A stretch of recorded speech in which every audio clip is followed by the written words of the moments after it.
अच्छा, जब हम किराए का मकान देखते हैं तो उसके अंदर हमारी कुछ ज़रूरतें होती हैं। सबसे पहला कि वो ज़्यादा महंगा ना हो, जेब पर असर ना करे। दूसरा, आसपास की लोकेशन कैसी है। और तीसरा, यहाँ के जो सुख सुविधाएं हैं वो कितनी दूर हैं। अस्पताल हुआ, स्कूल हुआ, पड़ोस का मार्केट हुआ, कितनी दूर है। क्योंकि अगर ज़्यादा दूर है तो भैया किराया इतना ज़्यादा देना बनता नहीं है। सुख सुविधाएं देख कर ही मकान लिया जाता है। लेकिन एक ऐसा इंसान जो कि सारी सुविधाओं को साइड करके ये मानकर चल रहा था कि बस कोई मुफ्त में जगह मिल जाए तो वहाँ रहने का फ़ायदा हो जाएगा। ये जो भाई साहब हैं, सुधीर नाम है इनका। और आज से 40 साल पहले की बात है, जब मेट्रो का तो खैर कोई चलन था ही नहीं। और हिंदुस्तान में आधी से ज़्यादा जनता जो है ये ट्रेन के माध्यम से आया जाया करती थी।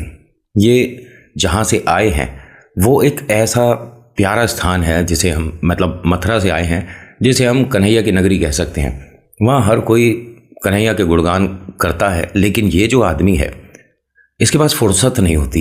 ये बहुत व्यस्त रहता था, बहुत बिजी रहता था। इसके आधे से ज़्यादा दोस्त गाज़ियाबाद और दिल्ली में थे, क्योंकि इसने अपनी जो पढ़ाई है, जो डिप्लोमा वगैरह लिया, वो दिल्ली से लिया था। घर गया, घर पर जाने के बाद तकरीबन 3 महीने रुका। उसके बाद कहता है कि अब जॉब के सिलसिले में, क्योंकि मैं सरकारी नौकरी चाह रहा हूँ और हो सकता है कि आने वाले समय में मिल भी जाए, तो मुझे दिल्ली या गाज़ियाबाद में कहीं रहना पड़ेगा। दिल्ली उस वक्त भी काफ़ी महंगा था, मिडिल क्लास से थोड़ा सा बाहर था। अब तो खैर बहुत लोगों के पास बहुत सारा पैसा है, लेकिन ये तब की बात है जब 2-5 रुपए की भी बहुत वैल्यू होती थी। मतलब लोगों की तनख्वाह 12-15 रुपये होती थी, सोच रहे हैं आप। और अगर किसी की 100 रुपये तनख्वाह है तो वो शहर में रईसों में आता है। आटा, दाल, चावल, चीनी सब कुछ बहुत सस्ता था। देसी घी मतलब 100 रुपये से कम में आ जाता था। हाँ, बहुत सारी चीज़ें हैं जो मैंने लिखी थी कि आर्टिकल में बताया कि उस वक्त इन चीज़ों के रेट ये थे जो आज की डेट में ना जाने कहाँ हैं। पेट्रोल डीजल की बताऊंगा तो आप हंसोगे कि नितिन, ऐसा कभी हो सकता है कि पेट्रोल इतने रुपए का आता हो। खैर, सुधीर के माता पिता ने इसे कहा कि बेटा मेहनत करनी है, घर से बाहर निकलना तो पड़ता ही है, कोई बात नहीं, हमारा आशीर्वाद है, तू जा, तू कर। लेकिन ये जो लड़का है ना सुधीर, इसे कुछ दिखता था और इसने घर में कभी ये किसी से जिक्र नहीं करा। मतलब इसके गांव में जहाँ ये रहता था, मथुरा में एक छोटी सी जगह थी, वहाँ पर ये पूरा परिवार रहता था। मतलब जो जाने वाला था उसके बारे में इसे हल्का फुल्का कुछ ना कुछ अंदेशा हो जाता था। और वो जाने के बाद इसे तकरीबन 12-13 दिन तक दिखते थे। ये कह सकता हूँ जब तक 13वीं नहीं तब तक वो इसे दिखते थे, उसके बाद नहीं। इसके साथ ये जो सिलसिला था ना, इसको परेशान करता था। जब भी इसे कुछ ऐसा दिखा है उसके बाद अगले दिन इसके साथ कुछ ना कुछ गलत हुआ। कभी पैसे खो गए, कभी शर्ट फट गई, कभी चलते हुए चप्पल टूट गई। मतलब कहीं ना कहीं जैसे छोटा बड़ा नुकसान आप कहोगे होता था।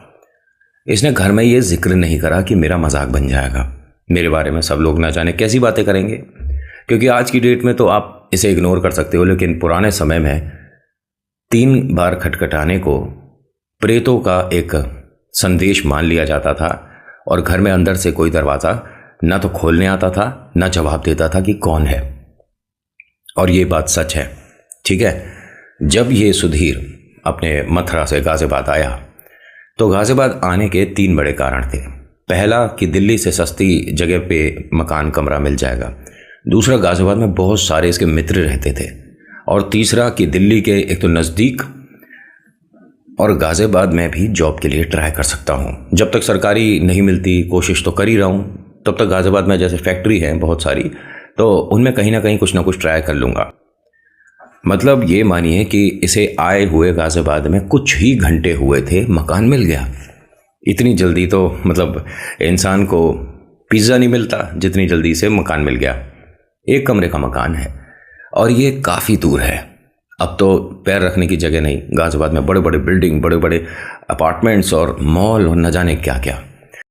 लेकिन इसे जहाँ ये मकान मिला, इसे एक दोस्त ने बताया था कि उसके मकान मालिक का एक और मकान है या उसके किसी रिलेटिव का, वो थोड़ा सा शहर से, गांव से हटकर है।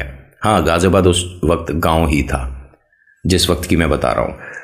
ऐसी सिचुएशन नहीं थी जैसी अब वहाँ पर अब है, ठीक है। तो उसने कहा कि जैसी भी जगह हो भाई, मुझे तो रुकना है, नहाना है, कपड़े बदलने और चला जाना है नौकरी पे। मुझे वहाँ पर रुक कर अड़ोस पड़ोस से क्या मतलब है। कह रहा पड़ोस में कोई है ही नहीं। मतलब कह रहा कि भाई जिस जगह उनका मकान है ना, ये करीब 8-9 खेत के बीच में एक मकान है। उसने कहा कि भूत बंगला है। उसने कहा ऐसा ही कुछ समझ ले, लेकिन अगर तू वहाँ रुकना चाहता है तो वो कहते हैं कि बस साफ सफाई रखना, पैसों की ज़रूरत नहीं है। पैसों की क्या बोल रहा है? कह रहा हाँ, पैसों के लिए उन्होंने कह दिया कि कोई ज़रूरत नहीं, बस साफ सफाई रखे और 2-4 बार की सफाई तो वो ही करवा देंगे। कह रहे हैं भाई तेरा मकान मालिक तो बड़ा दिलेर है, तो तू क्यों नहीं रुकता? कहता मुझे रुकने की ज़रूरत नहीं है वहाँ पर। पहली बात मेरी फैक्ट्री यहाँ से पास पड़ती है, दूसरा इतनी दूर जाकर कभी आटा दाल चावल की भी ज़रूरत पड़ी है ना, तो वहाँ कुछ आसपास है नहीं। तो इसने सुधीर ने कहा अगर आसपास नहीं है तो थोड़ा दूर तो होगा। कह रहा 6-7 किलोमीटर दूर थोड़ी बहुत दुकानें हैं, मेरे को चलेगा भाई। उसने कहा सोच ले, एक बार जगह देख ले। उसने कहा चलो। अब इन्होंने एक साइकिल उठाई और दोनों जने एक ही साइकिल से वहाँ तक पहुँचे। इसने शुरुआत में तो बोल दिया था कि जगह ठीक है, कैसी भी हो मैं रह लूँगा, लेकिन अब देखने के बाद डर लग रहा है कि यहाँ अकेले रुकना ठीक सा नहीं है, गलत है। इसके पास एक साथ देने के लिए बस टेप रिकॉर्डर था।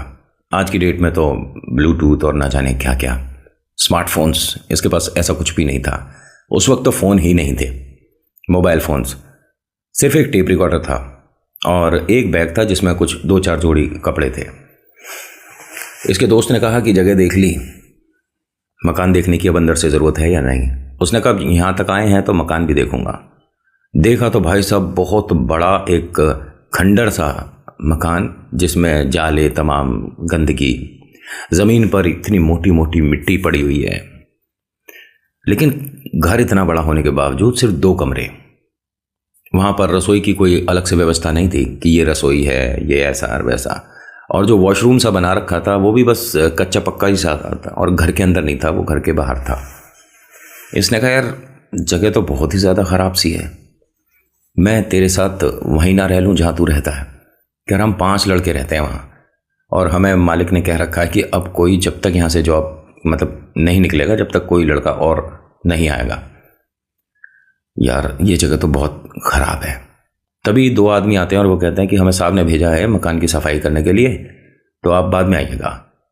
उसने कहा जब उन्होंने आदमी भी भेज दिए हैं तो 1 महीना रहकर देख ले। ठीक है। ये इसके साथ मकान मालिक के पास आ गया बात करने के लिए। उन्होंने कहा कि बेटा उस मकान में 2 चीज़ें बिल्कुल मत करना। कह रहा बताइए। कह रहा भगवान में मानते हो? ये मैं आपको डायरेक्ट बता रहा हूँ, जो आर्टिकल में उसने पूरी चीज़ें बताई हैं। उसने कहा हाँ जी मानते हैं। कह रहे वहाँ मत मानना। क्या बोल रहे हो आप? अब ये इसका दोस्त भी सुन रहा है कि सर आपने ये सारी बातें तो नहीं बताई थी। उसने कहा ऐसा है कि मैं जो कह रहा हूँ सिर्फ वो सुनो, अगर आपको समझ आता है तो रुकना, वरना मत रुकना। बताइए। पहली बात तो कि वहाँ पर उस मकान के अंदर भगवान को नहीं माना जाता। अजीब हो जाएगा कुछ ना कुछ, तो बिल्कुल दिल से निकाल दीजिएगा, आपको कुछ नहीं करना। उसने कहा ठीक है। और दूसरा कह रहा जब भी अमावस्या आएगी तो हम जो सामान देंगे आपको घर के सामने रखकर अपने मतलब या तो घर में चले जाना या एक दिन के लिए यहाँ पर आकर रुक जाना। अब यहाँ ना जब इस तरह की बातें हों तो सवाल तो बनते हैं। सुधीर ने कहा कि आप मुझे सीधा सीधा बताइए कि उस मकान में है क्या।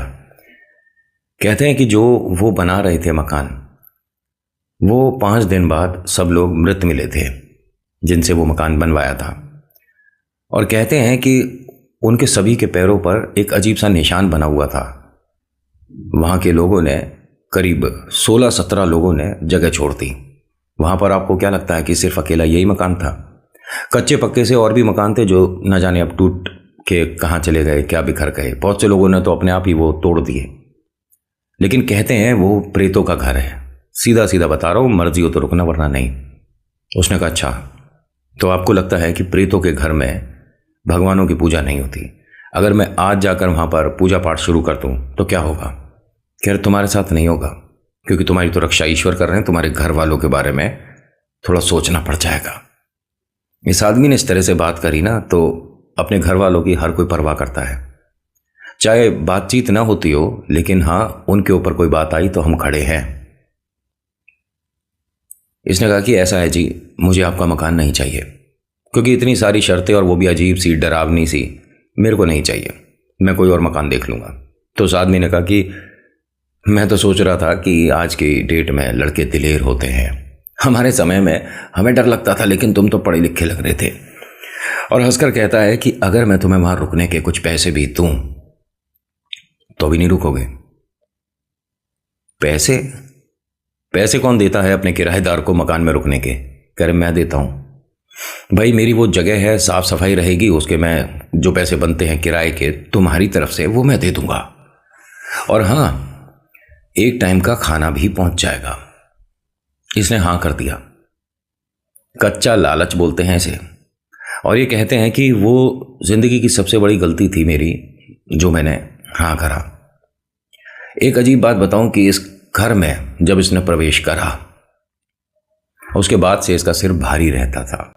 घर के बाहर आते ही नॉर्मल महसूस करता था। घर के अंदर बड़े बड़े जंगले, बड़ी बड़ी खिड़कियां, बड़े बड़े दरवाजे, उसके बाद भी सफोकेशन होता था। सांस लेने में ऐसा लगता था कि कुछ घुटन सी है। मकान के बाहर आते ही एकदम फ्रेश एयर महसूस होती थी। आप सोचिए कि क्या ऐसा पॉसिबल है कि खेत के बीच में कोई मकान हो, दोनों तरफ खिड़कियां हो, बड़े बड़े कमरे, बड़े बड़े दरवाजे, और उसके अंदर कहीं से भी आपको हवा का आदान प्रदान कम मिले? नहीं हो सकता। लेकिन यहां है, प्रेत हवा तक रोक देते हैं। सच बता रहा हूं, आपकी लहराती जुल्फें सामने कोई आ जाए तो रुक जाती है ना, ऐसा ही इनके साथ है। बस इंसान दिख जाते हैं, प्रेत महसूस होते हैं। इसे पहले दिन से ये चीज़ें फील होनी शुरू हो गई। लेकिन जब तक नौकरी नहीं मिलती, कहीं मकान नहीं मिलता, जब तक तो ये करूँगा। 3 दिन में इसको इसकी आदत हो गई। घर के अंदर थोड़ा सा इस तरह का सफोकेशन रहता था, तो इसने अपनी चारपाई बाहर डालनी शुरू कर दी। ये बाहर जाता था, नौकरी की तलाश करता था, लोगों से मिलता था, दोस्तों में उठना बैठना होता था। रात में जब अपने घर पर लौटता था, उस वक्त एक लालटेन हुआ करती थी इसके पास, और एक टेप रिकॉर्डर, वो जो बैटरी से चलता है। ये अपनी उस लालटेन को लेकर, जो बहुत बड़े बड़े खेत खाली थे वहाँ पर चारपाई डालता था, लालटेन रखता था, टेप रिकॉर्डर ऑन करता था, कुछ समाचार सुने, कभी कुछ सुना, कभी ऐसे ही बस इसका समय बीत रहा था। इन सारे काम में इसे 12 दिन हो गए। 12 दिन में इसे आदत हो गई थी। अब होता क्या है कि जैसे मैंने आपको बताया कि किसी के नाम से अगर कोई हंडिया छोड़ता है तो वो उस नाम, उस ग्रह और उस नक्षत्र का अगर कोई दूसरा हुआ तो उस पर भी असर कर सकती है। सुधीर मैंने बताया जैसे कि खुले में सोता था, तारों की छांव में सोता था, आसपास पेड़, लहराती फसलें और एक अच्छा सा मौसम, भीने भीने से कुछ प्यारे प्यारे से गाने। ऐसे में सिर के ऊपर से जाता हुए से कुछ दिखा। जब इसने एकदम देखा, उस वक्त नींद में नहीं था, बस आकर लेटा ही था, तो उसे देखना इसने शुरू कर दिया। और कहा जाता है कि इस पर अगर आपकी नज़र गई और उससे आपका एक कनेक्शन बन गया तो वो आपके आसपास घूमनी शुरू हो जाती है। अगर किसी ने उस वक्त आपको टोक दिया तब तो ठीक है, नहीं तो आपके पैरों के आसपास आपको हलचल महसूस हो जाएगी। ये कह सकता हूं कि ये लड़का आज तक नहीं समझ पाया कि इसे बचाया किसने, नहीं समझ आता। वो जो इसे दिख रही थी सिर के ऊपर, वो हंडिया तेज तेज घूमनी शुरू हो गई। हंडिया आप समझते हैं, मैंने अपने चाचा के फैक्ट में भी आपको कई बार बताया कि ये एक सबसे भयानक समय होता है जब हंडिया किसी के नाम से छोड़ दी जाए या उसके नाम से गुड्डा बन जाए। पिक्चरों में दिखाया है ना, कभी आपने चौराहे पर देखा होगा गुड्डा, उस पर कुछ बना हुआ, उसमें पिन लग, समझ गए, ज़्यादा मत सोचो उसके बारे में। अगर उस नाम का गुड्डा बन गया किसी के नाम का तो बहुत गंदा है, बहुत गलत है, बहुत भयानक है वो टोटका। वो हंडिया अब काफ़ी ऊंची है, ठीक है, लेकिन वो इस तरह से पहले तो सीधी जा रही थी, जब इसकी नज़र गई और लगातार देखना शुरू कर दिया इसने, जबकि ये इन चीज़ों को जानता भांपता है, तो वो गोल गोल तेज तेज घूमनी शुरू हो गई। जब घूम रही थी तो इसे कुछ लोगों के चेहरे दिख रहे थे। कहता है कि मेरी चारपाई के चारों तरफ बहुत सारे लोग थे, 20-25 लोग, जो कि इस तरह से घूम रहे थे। ये वो लोग हैं जो कि आसपास के गांव के कहीं के हैं, जो कि जा चुके हैं, जिनकी अभी 13वीं नहीं हुई है, वो सब इसे दिख रहे हैं। इसके दोनों पैर पकड़ के किसी ने खाट से इसे ऐसे खींचा है और तभी वो कुछ इतना बड़ा मटकी, हंडिया, घड़ा, कुछ भी कहो, इसके सिर के आसपास कहीं गिरा। उसके बाद ये कहता है कि मैंने उसको, वो जो आसमान में थी, जो गोल गोल घूम रही थी, वो जाते भी देखा। ठीक है, आप इसे मान लो कि नितिन ये तो अंधविश्वास है, वो एरोप्लेन भी हो सकता है, हवाई जहाज ऐसे घूमना शुरू हो जाता है क्या सिर के ऊपर? वहां पर क्या कोई लैंडिंग है? ठीक है, जितना आप जानते हो ठीक है, मैं जितना जानता हूं, जो मुझे पता चला उतना मैं बताता हूं, ठीक है। हंडिया के बारे में रिसर्च कर लेना, फिर मुझे बताना। और कमेंट करने से पहले सोचना ज़रूर कि ये जो लोग अपने आर्टिकल बताते हैं या अपनी कहानियाँ मुझे दूसरे चैनल पर भेजते हैं, ये मूर्ख तो नहीं है, पढ़े लिखे हैं और बहुत से तो डॉक्टर्स भी हैं। ठीक है, तो जो आप मैसेज करो तो उससे पहले एक बार सोचना ज़रूर कि जो हॉरर स्टोरीज़ हैं इनमें अगर 100% ना देखा जाए तो क्या 25% सच्चाई होती है? 25 भी छोड़ दीजिए, क्या 5% सच्चाई होती है? और अगर हाँ, तो आप कैसे लोगों के बीच में रह रहे हो बताने की ज़रूरत नहीं है।